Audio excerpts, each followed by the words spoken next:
Amongst the biggest news this week, one story that raised a number of questions of British politics. That story is the Gorton and Denton by-election, which will be the focus of this week's episode, because it raised questions over the security of the government, electoral strategy, and the Green Party, and how they might do now and in the future.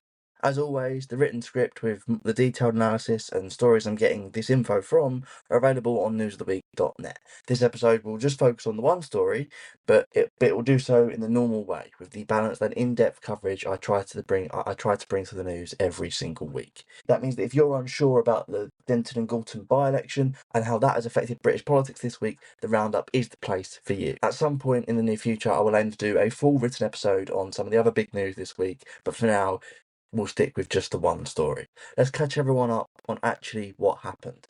The Green Party won the Gorton and Denton by-election by getting almost 15,000 votes and winning by around 4,000 of them. Reform came second with 170 votes, and that's while Labour, obviously the current governing party, came third with 9,364 votes. It's the Green Party's biggest ever by-election win, and their only one in the north, and it has given them their fifth seat in Parliament. But it's also one of Labour's sharpest losses. For the Greens, it validates their attention, it shows they are capable of beating reform, and that they can provide a more left-wing alternative to the discontented within Labour. It also suggests that as Green politicians, officials and activists have argued, they have potential to challenge Labour in more areas. For Reform, who beat Labour, they did well by their own standards, and this doesn't appear to outwardly hurt them. But it has raised concerns about who they've selected as a candidate, with speculation that they could have fared better with a more moderate option. However, it wasn't their seat to win, with Labour winning a triumph in 2024, and on Labour, it has raised questions over their strategy, their leadership and their policy, but it's also made it bluntly clear that they are now open to challenges on their left flank, on the left side of their party. The reaction from party leaders has also raised speculations and questions too. In terms of the campaign, it was messy. There were accusations of dishonesty and poor conduct across the board. The Greens accused Labour of misrepresenting their positions, and Labour accused Reform of vile and toxic politics. Then in the end, Reform came out and characterised the outcome as being the result of sectarian politics, and has made numerous claims about issues related to illegal family voting. Those claims are now reportedly being looked at by the police and the Electoral Commission, but some of the other information and reaction coming out of the parties, specifically within Labour, also is very significant. For example, the Prime Minister called the result very disappointing. He acknowledged voter frustration and said that Labour would continue to fight both left and right-wing extremes. Meanwhile, the Greens described the result as transformative. They said they are no longer a wasted vote, as we alluded to before with their credibility. And the real questions come from those details that they are informed by the context they sit around. So firstly, the question we can answer is, are the Greens credible now? And the short answer is they are more credible than before, but they're not yet proven at scale. We're not sure whether their credibility at the by-election and their win at the by-election will translate into future success at something like a general election. And that's because this win didn't happen out of context. Challenging parties can do very well in by-elections where they benefit from frustration with the government and can benefit from a poor campaign. They're also not stretched. That benefits smaller parties like the Greens, who don't have to spread their resources. They can focus it on one area.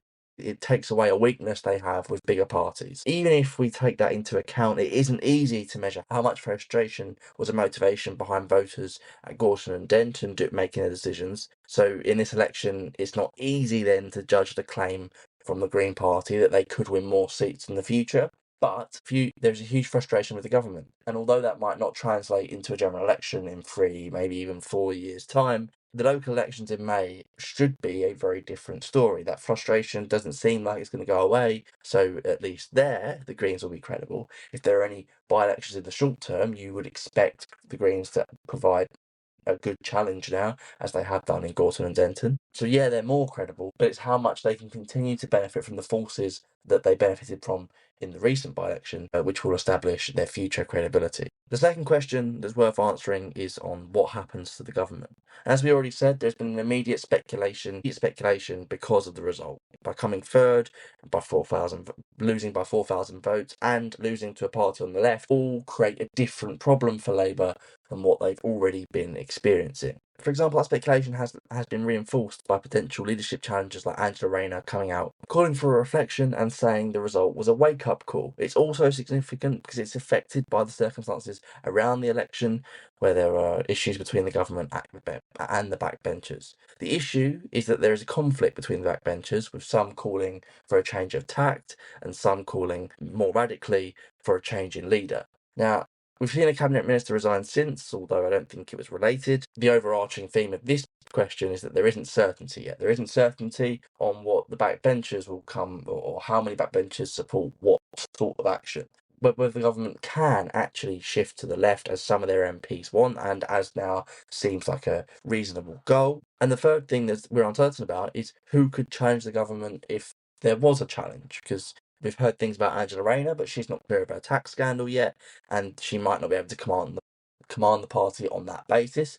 We've heard things about Andy Burnham, who may have the best chance, but isn't in Parliament, and also isn't going to be there anytime soon, unless the government changes its position. And once again, there's loads of discussion with Wes Streeting, but he's on the right of the party, which is the side that backbenchers aren't happy with at the moment, and he isn't clear of the Mandelson situation either. So it's another case of uncertainty in the party, uncertainty around how they might change their policy going forward, but also uncertainty over if anybody could or will challenge the government. Now, on strategy, there's a little bit more to talk about, because the Labour government has sacked Morgan McSweeney recently, who we're led to believe was behind a lot of their strategy and gave them a lot of direction.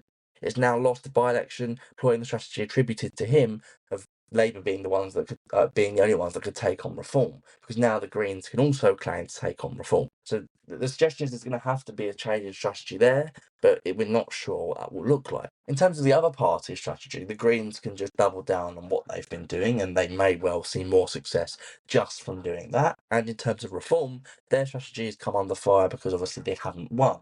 And like I said earlier in the episode, there are concerns over their selection process. That's the end of the episode, so let's zoom out and recap.